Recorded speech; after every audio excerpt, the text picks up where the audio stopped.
Hi man, Mauricio Rosa from Promise Keepers Canada Impactus here. How many of you remember the flip cell phones? If you had one of these, you are probably as old as I am.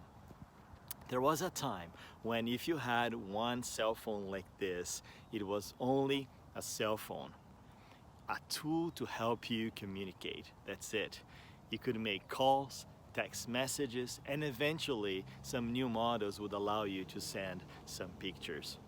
But one day, it all changed. The iPhone took the tech world by storm and has completely revolutionized how we communicate, how we work, and how we entertain ourselves. However, the greatest impact in our generation has been the fact that with the arising of the iPhone and smartphones alike, it has also deepened the trend of hyper-individualism and self-reliance. The iPhone generation is the I generation. I can be and I can do anything I want as long as I believe in myself. So this mindset has even crept into how we think as Christians. So many of us have adopted the line of thinking that God believes in you and you can do anything. As Christians, many of us have not realized the pressure and burden of this kind of thinking and what the pressure it has placed on our shoulders for us to accomplish and fulfill things. I love how the prophet Isaiah puts it in chapter 49, verse 9. He says, "Remember what happened long ago, for I am God and there is no other. I am God and no one is like me." So this whole chapter, God is challenging his people against the idols of Babylon. And like his people in captivity, we also have our idols.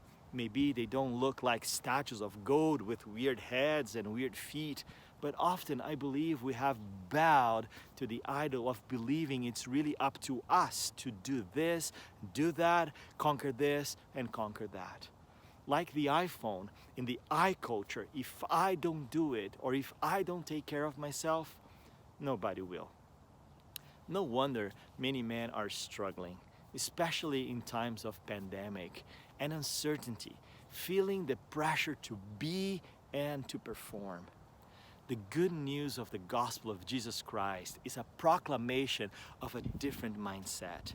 The best news you can hear is that God doesn't believe in you. I don't mean to be rude to you.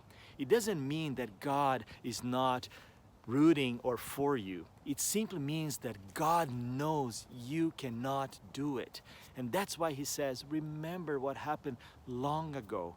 And this is meant to help his people and us to remember where we have been, the troubles, the captivity, and also God's promises, his power, his deliverance, his promises fulfilled, his miracles. Simply to say, I alone am God, and I am the only one who can actually make a difference. The good news is that God is God and you are not. So you don't have to put on your shoulders a burden that is not meant for you to carry. So Jesus tells the religious people in Matthew 11, verse 28, "Come to me, all who labor and are heavy laden, and I will give you rest.